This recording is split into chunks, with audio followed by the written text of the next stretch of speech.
दोस्तों, गॉड की एग्जिस्टेंस का दावा हजारों सालों से किया जा रहा है, जबकि आज तक कोई भी उसकी एग्जिस्टेंस को किसी भी तरह साबित नहीं कर पाया है।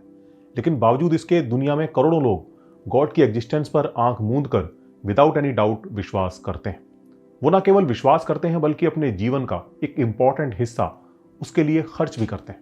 ईश्वर और उससे जुड़े धार्मिक विश्वास उनके जीवन का आधार होते हैं, जिसके बिना वो जीवन की कल्पना भी नहीं कर सकते। उनके पूरे जीवन का ताना बाना उसी ईश्वर के इर्द गिर्द बुना होता है। इस ईश्वर से वो इमोशनली काफी अटैच्ड भी होते हैं, कुछ उसी तरह जैसे हम अपने किसी प्रियजन से होते हैं। उनके ईश्वर पर उठाया गया कोई भी सवाल उन्हें अंदर तक बेचैन कर देता है, जिसके बचाव में वो हिंसा तक पर उतर आते हैं। मानव इतिहास पर जब हम नजर डालते हैं तो हमें पता चलता है कि हर सभ्यता, चाहे वो कितनी भी नई या पुरानी हो, सभी में किसी न किसी रूप में ईश्वर की कल्पना मौजूद रही है। यहां तक कि दुनिया के दूर दराज के इलाकों में मौजूद कुछ ऐसी ट्राइब्स जो कि अभी तक किसी मॉडर्न सिविलाइजेशन के संपर्क में नहीं आई हैं, वहां भी ईश्वर की कल्पना मौजूद है। आखिर क्या वजह है कि ईश्वर की यह कल्पना हमारे लिए इतनी जरूरी चीज बन गई है? 21st सेंचुरी में जबकि साइंस ने दुनिया के तमाम रहस्यों से पर्दा उठा दिया है जिनका कर्ता धर्ता कभी ईश्वर को माना जाता था, और ये दुनिया कैसे काम करती है इसकी एक बेहतर समझ हमें दी है, पर बावजूद इसके दुनिया की एक बड़ी जनसंख्या आज भी ईश्वर की कल्पना को छोड़ने को राजी नहीं है।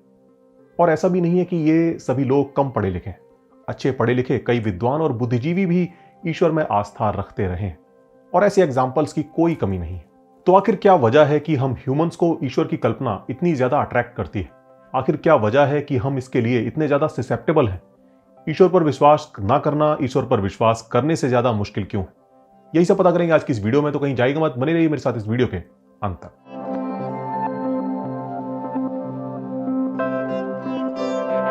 दोस्तों, हम ह्यूमंस का राज आज पूरी धरती पर है। तपते रेगिस्तानों से लेकर बर्फीले इलाकों तक में ह्यूमन पॉपुलेशन मौजूद है। दुनिया में अलग अलग जगहों पर मौजूद पॉपुलेशन में लैंग्वेज, कल्चर में बहुत अंतर है, पर फिर भी बहुत कुछ ऐसा है जो हम सभी में सिमिलर है। हमारी एक जैसी चाहते हैं, एक जैसी हसरतें हैं, एक ही जैसी चीजें हैं जो हमें सुख और दुख देती हैं, और जिसकी वजह है कि वास्तव में हम जेनेटिकली बहुत सिमिलर हैं। साइंस के नजरिए से हम सभी बाकी लिविंग क्रीचर की तरह एक लिविंग क्रीचर है, जिन्हें किसी गॉड ने नहीं बल्कि जीन्स ने बनाया है। जीन्स ही किसी लिविंग क्रीचर के फीचर्स और बिहेवियर को डिसाइड करते हैं। हम ह्यूमंस में गॉड जैसी मिस्टिकल फिगर्स के प्रति जो आकर्षण है, उसके पीछे भी जीन्स की भूमिका हो सकती है। यहां पर एक सवाल मन में उठता है कि अगर ये मान भी लें कि वास्तव में ये जीन्स ही हैं जिसकी वजह से हम ह्यूमंस इस तरह के हैं, तो आखिर हमारे जीन्स इस तरह के ही क्यों हैं?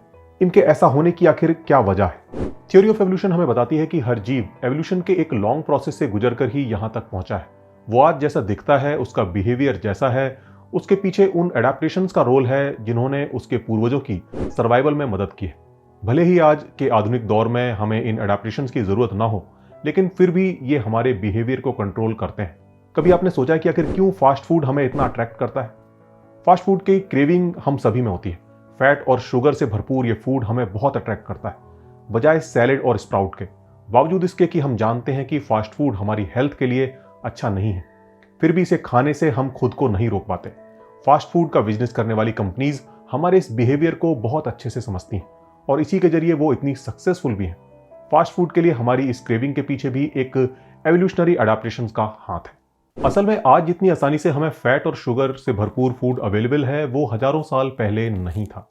तब जब हमारे पूर्वज जंगलों में खाना बदोश जीवन गुजार रहे थे, तब उनके लिए ऐसा फूड जिंदगी और मौत के फासले को तय करता था। फैट और शुगर चूंकि हमारे शरीर के लिए एनर्जी का सोर्स है, इसलिए इनका मिलना, वो भी ऐसे दौर में जबकि ये ना पता हो कि अगला फूड कब और कितनी जद्दोजहद के बाद मिलेगा, ऐसे में ज्यादा से ज्यादा क्वांटिटी में इसे कंज्यूम कर लेना ही सर्वाइवल के लिहाज से एक अच्छी स्ट्रेटेजी थी। इसीलिए एवोल्यूशन ने पीढ़ी दर पीढ़ी फैट और शुगर की क्रेविंग को हमारे पूर्वजों के अंदर विकसित किया। ये क्रेविंग उन्हें लगातार ऐसे फूड को हासिल करने के लिए और मिल जाने पर ज्यादा से ज्यादा क्वांटिटी में कंज्यूम करने के लिए उकसाती रहती थी। पर आज हमारे आसपास ऐसा फूड बड़े ही आराम से अवेलेबल है, और हमें इसे जरूरत से ज्यादा खा लेने की बिल्कुल भी जरूरत नहीं है। पर फिर भी ये क्रेविंग अपना काम करती है, और हम चाहकर भी खुद को नहीं रोक पाते, क्योंकि एवोल्यूशन ने हमारे ब्रेन को कुछ इसी तरह से शेप किया है। तो कहीं ऐसा तो नहीं कि गॉड के लिए हमारे मन में जो अट्रैक्शन है, उसके पीछे भी इसी तरह के कुछ एडेप्टेशंस हो? ऐसा हो सकता है। इसे एक एग्जांपल से समझें तो जो जानवर ग्रुप में रहते हैं वो बाई नेचर ही ऐसे होते हैं।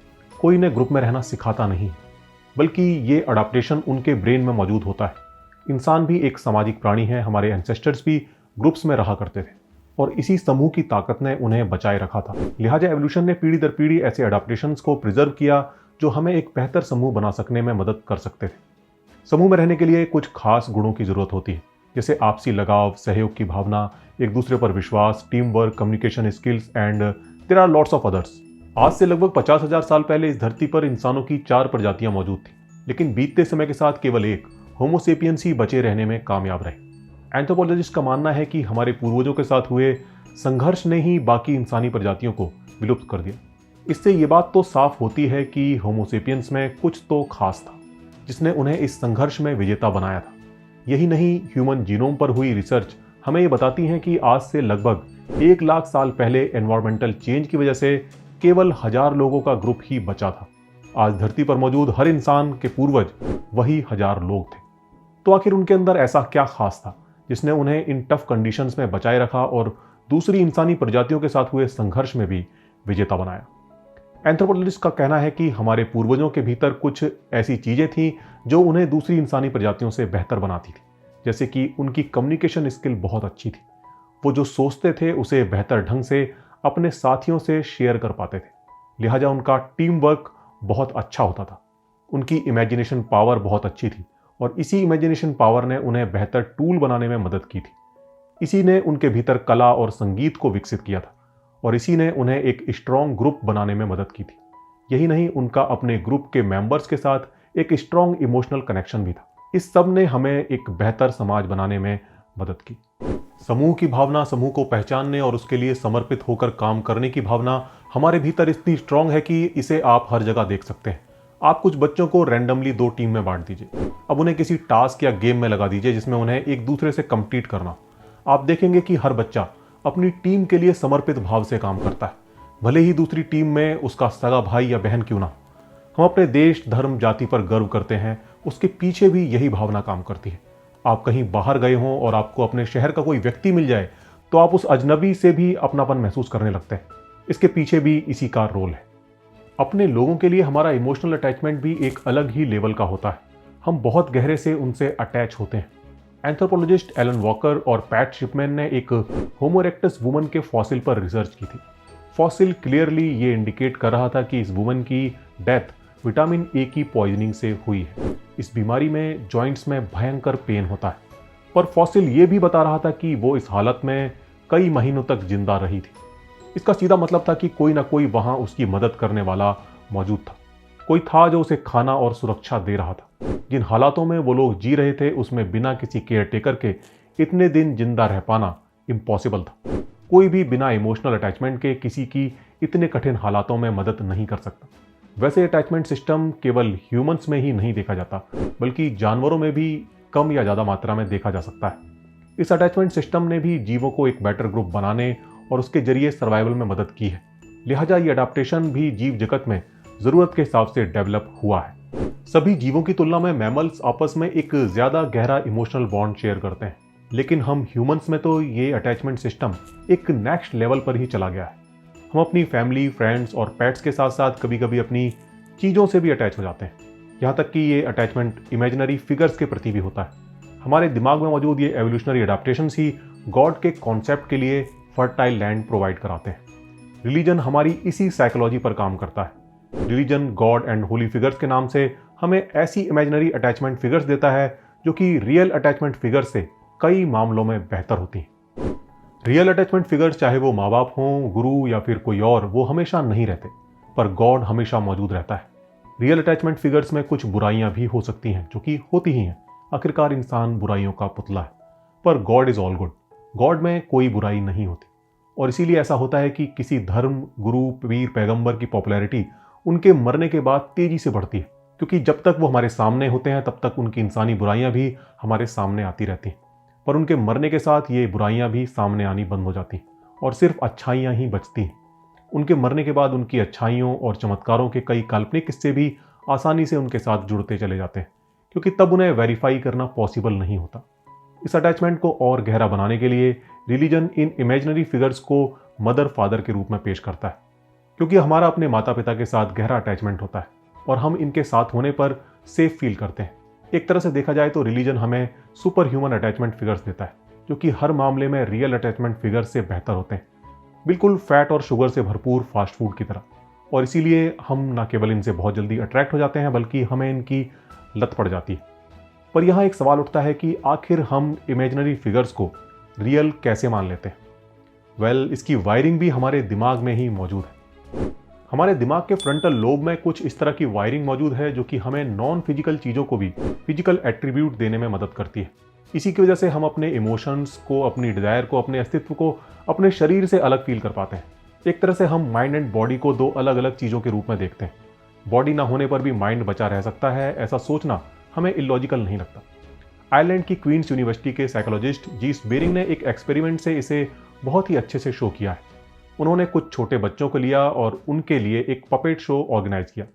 पपेट शो में एक एलिगेटर एक माउस को खा जाता है, ये ऐसा दिखाया गया। इसके बाद उन्होंने बच्चों से कुछ सवाल किए। उन्होंने पूछा कि क्या वो माउस अब खाना खा सकता है। लगभग सभी बच्चों ने इसका जवाब ना में दिया। लेकिन जब उनसे पूछा गया कि क्या वो चूहा अपनी माँ को मिस कर रहा होगा, तो सभी का जवाब हाँ था। वो ये अच्छे से जानते थे कि एक डेड माउस खाना नहीं खा सकता, लेकिन एक डेड माउस स्टिल अपनी माँ को मिस कर सकता है। ऐसा एक्सेप्ट करने में उन्हें कोई समस्या नहीं थी।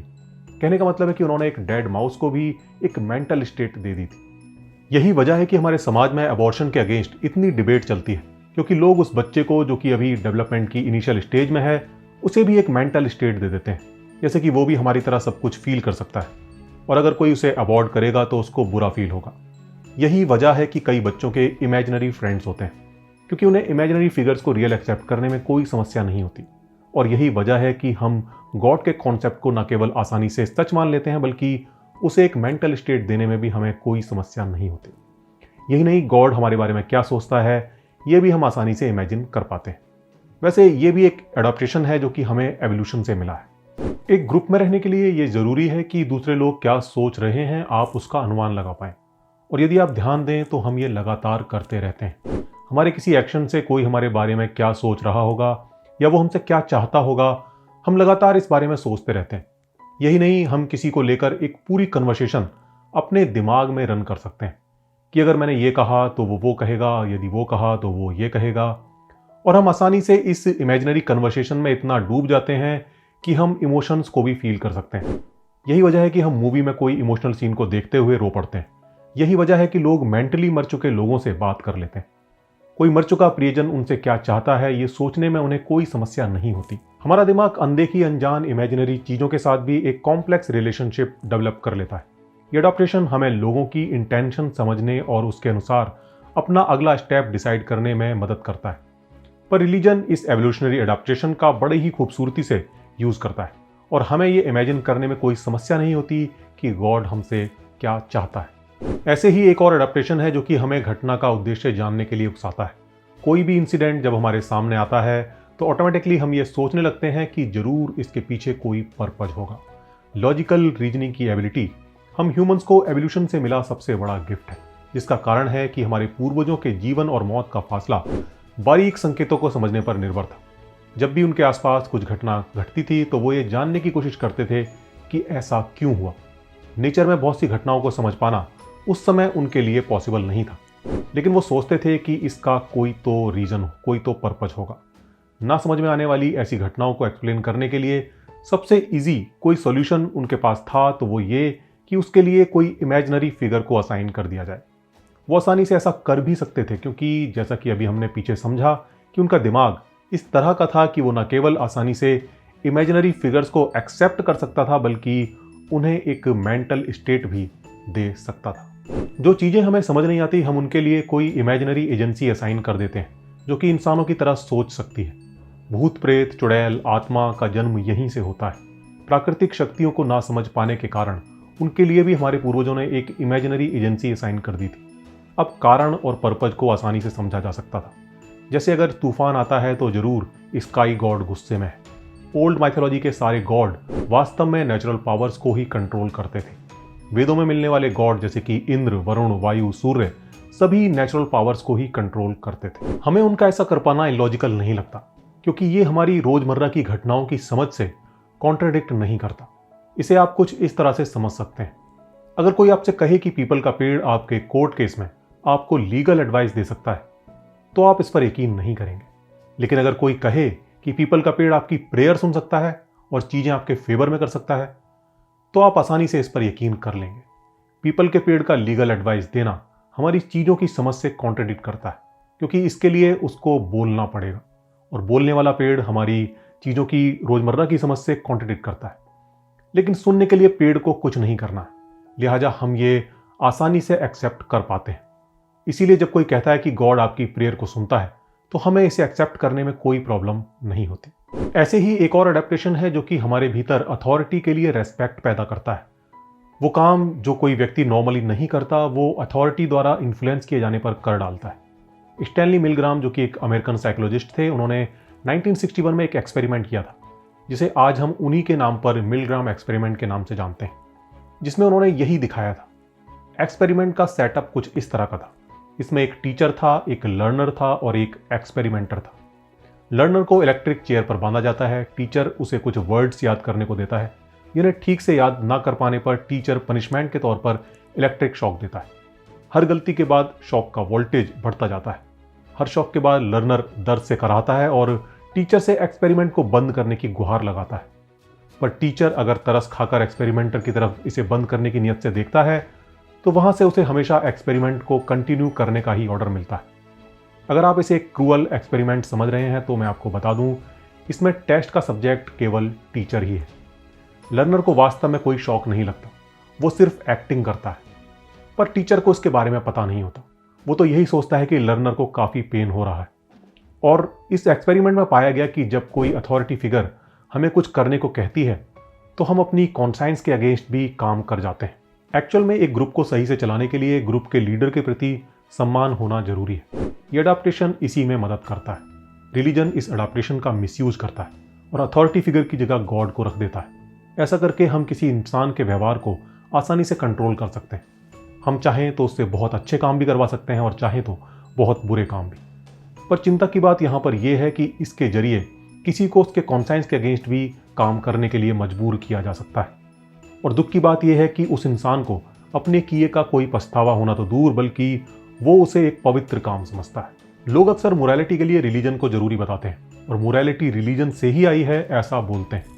पर असल में हम सभी काफी हद तक बोर्न मोरल होते हैं। मोरल होने के लिए जो क्वालिटीज जरूरी हैं, जैसे कि सहानुभूति, दया, सहयोग, क्षमा, विश्वास, परोपकार, न्याय की भावना, ये सभी क्वालिटीज न केवल इंसानों में बल्कि जानवरों में भी देखी जाती हैं।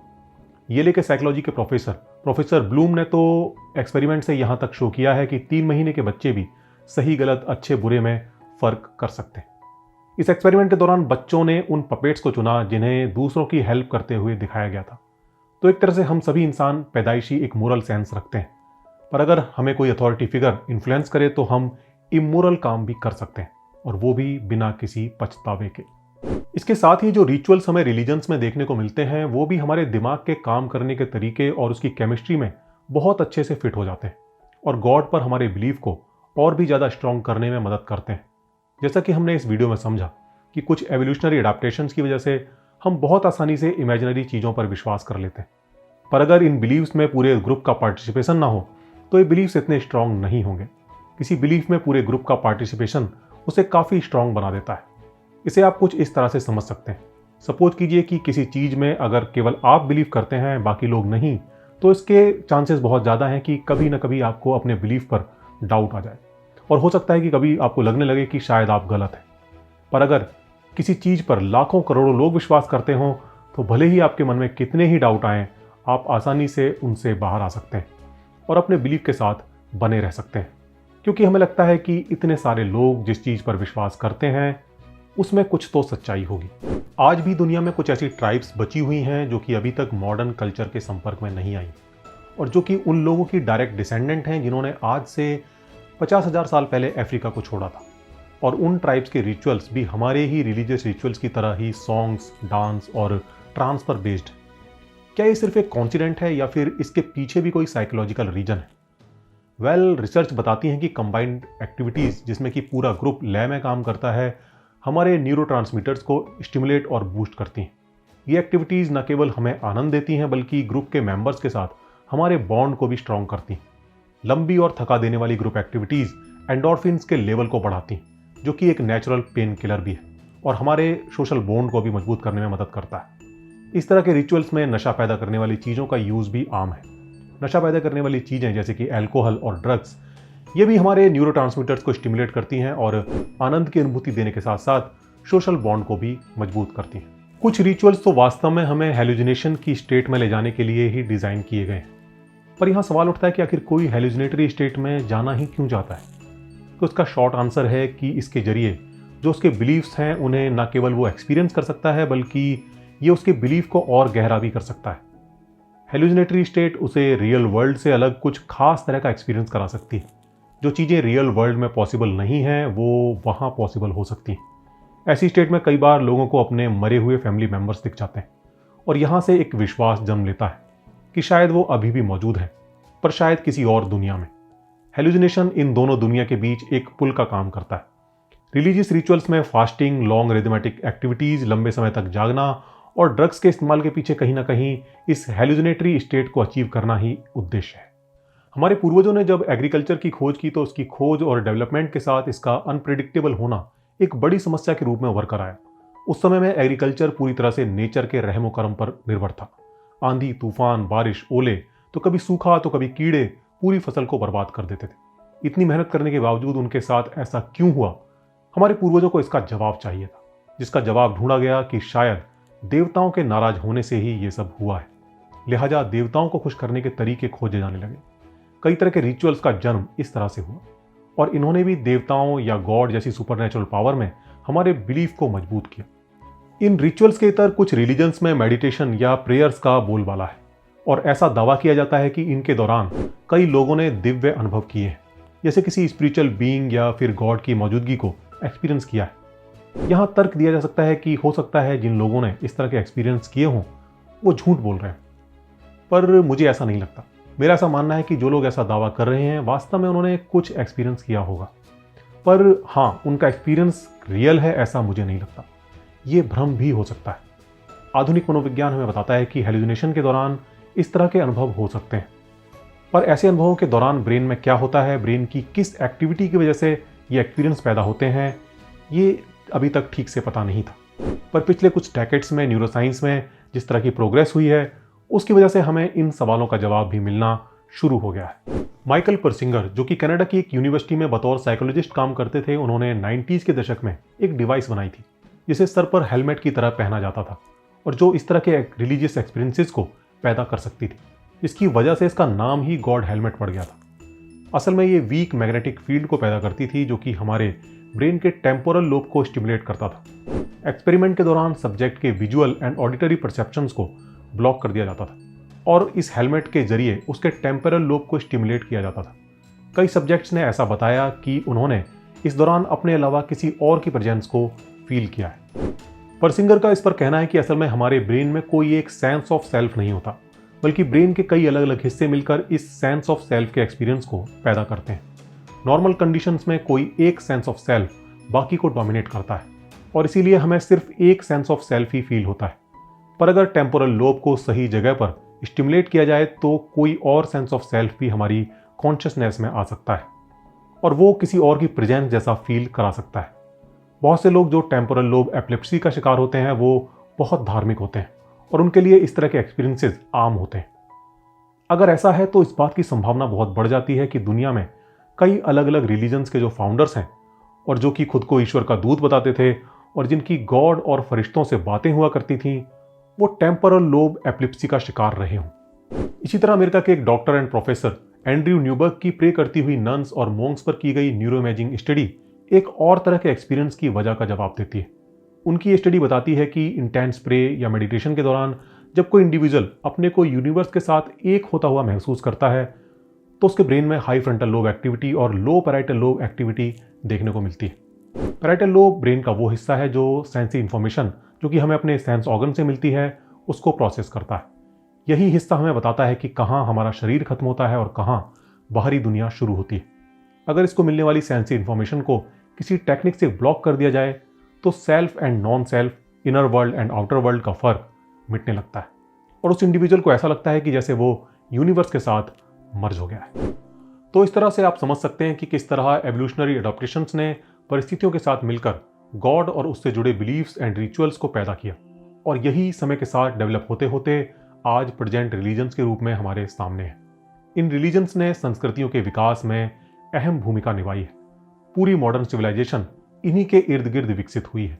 हमारी भाषा, संस्कृति, कला, साहित्य, संगीत सभी पर इनकी छाप है। हमारे समाजों पर इनका प्रभाव बहुत गहरा है। लोग न जाने कितनी पीढ़ियों से इनको फॉलो करते आ रहे हैं और अब ये लोगों के जीवन का अहम हिस्सा बन गए, या कहें कि एक तरह से उनकी पहचान का हिस्सा बन गए।